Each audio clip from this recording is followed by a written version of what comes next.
Rest of us here from PeterboroughSpeedway.com. I'm talking about the Autumn Colors Classic. We're less than a week away now. It's palpable. You can feel it in the atmosphere right now. The countdown is on.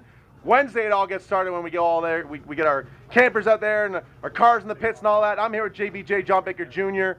No stranger to the podium at the Autumn Colors Classic. This year, you're going to try to do something you've never done before, and that's field a modified, get it on the podium at the Autumn Colors Classic. It's going to be tough to do under OSCAAR sanctioning. The best of the best are going to be there, my man. What are you going to have to do over the course of a couple of days to be the man at the end of Sunday night? Well, we got to try and get our tires set right. We keep sort of screwing ourselves for the feature. Last week we run pretty good in the heat races, and come feature time we messed up our tire program a bit. And I guess everybody else is going to be feeding fresh rubber to the thing for the feature, so we need to feed fresh rubber to ours too. But I think Gary and I had some pretty good runs in the past this year, and I think we're going to get off to a good start.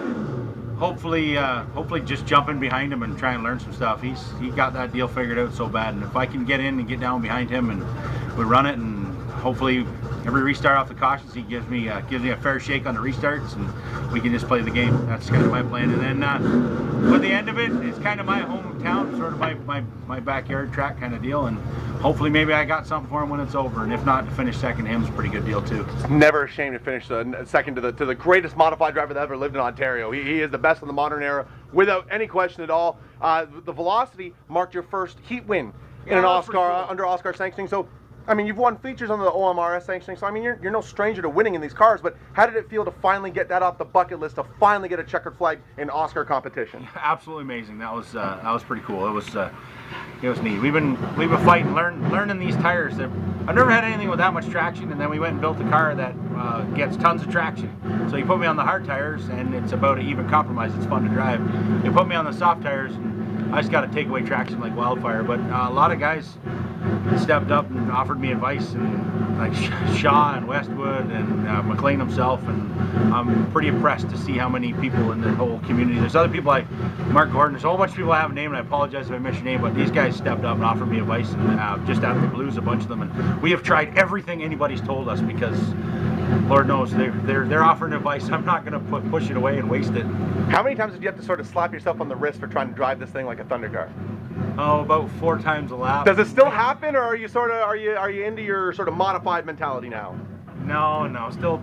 Unfortunately, I think still thunder carring it. I think you just can't blaze it in, fight it through the corner, and jump on the gas and let it do its own thing. You got to set up the corner going in, carry it through the middle, and come up off the corner. And when the tires slip and you get a good spin in the thunder car, it's all way cool. Come up off the corner, half sideways, bunch of right turn on. Yeehaw! It's just awesome. But when you do that in these, you just lost half a straightaway. You're just scrubbing speed. That's all you're doing.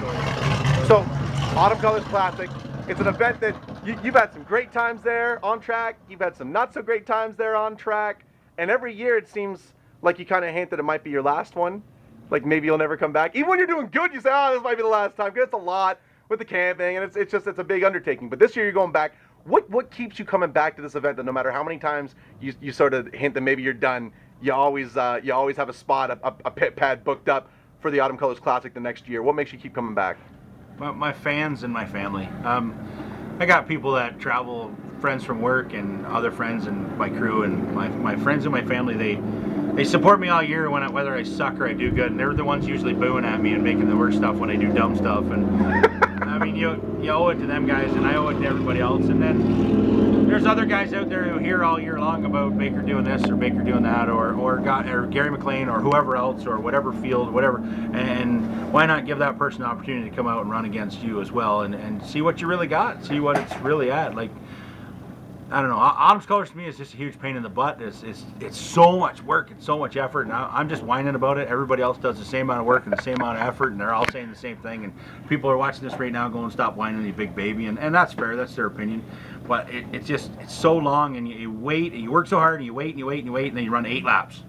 And then you wait and you wait and you wait and you run 8 laps, and then the feature runs around, and it's all the big anticipation, and then a couple cars get tore up. It takes 20 minutes to reline up cars. These guys, half of the guys race each other all year long, or intermixed with some kind of cars, and then now they want you to line up and you don't remember where you were. Like, come on, 2 laps before you've been running into the back bumper of the blue car for 12 laps. Like, now all of a sudden, pull up behind the blue car, get your crap together, let's get the show going. I mean, I'm getting cold and bored, I'm fat, I'm probably hungry by then. Like, it just gets frustrating after a while. Like, I don't know. Maybe it'll be a different story in the modified. Maybe, you know, I mean, I know some of those Thunder, because you've been in these Thunder Car wrecks. You were in all the legendary Thunder Car wrecks, all the ones where people took the video and they posted on Facebook every once in a while, and we're tearing up half the field. I think we did it like 3 years in a row where we had to wreck the torp half the field, like consecutive. It was like 06, 07, and 08 or something like that. And you were right in the midst, I think, of all of those ones. No, I missed one. I missed one. You were on the track for it though, right?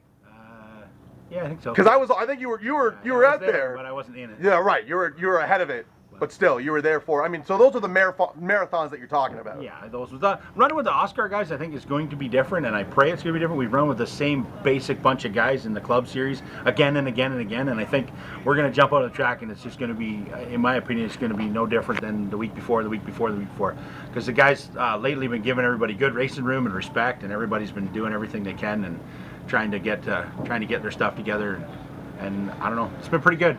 I went to Velocity last weekend. Just a quick funny story. Hold on just one second here. I went to Velocity. Hey baby, I gotta go. I'm doing an interview with Spencer Lewis. All right, I'll call you right back. Bye. Okay.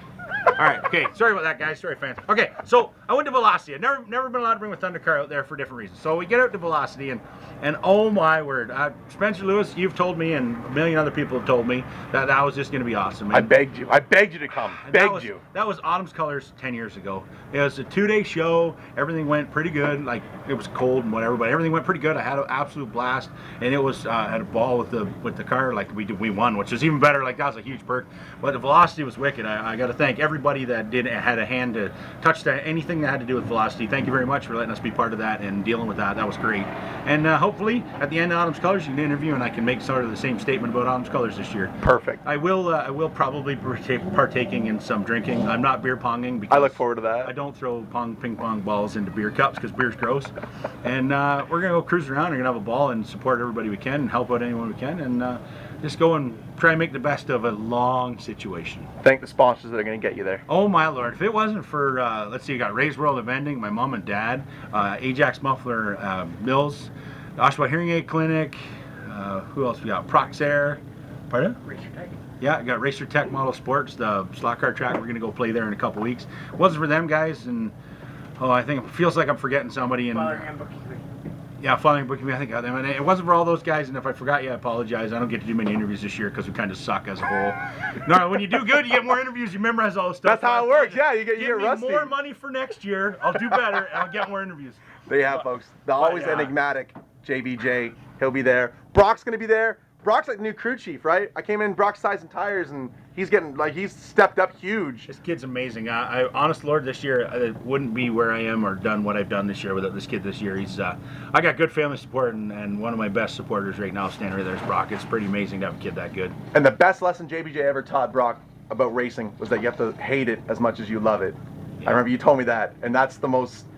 That shit was poetic when you said that, because it makes so much sense. Yeah, you need to hate it, so you need to be willing to sacrifice way more than you ever wanted, and be alone for hours and hours with just you and your steel, and then in order to do anything with it. So, and this year I think I've got the most. It's cool. It's not alone time anymore. It's Brock and me time, and we've really been pounding the time onto it, and it's been fun. It's been neat. It's been fun. The OSCAAR Tour, a little bit more expensive than what we sort of planned it to be. Been fun. It's neat. I don't know what to say. You're on those slicks, or when the car works, it's just amazing. It's just so fast through the corners. Like it's just overwhelming. If I could make my Thunder Car turn that fast, I could probably beat Chenoweth. There you have it. I have no doubt you'll figure these things out. I look forward to seeing you go to work at the Autumn Colors Classic. Thanks so much for the time, JBJ. Right, thank you. John Baker Jr. ready to come back home to Peterborough Speedway next weekend.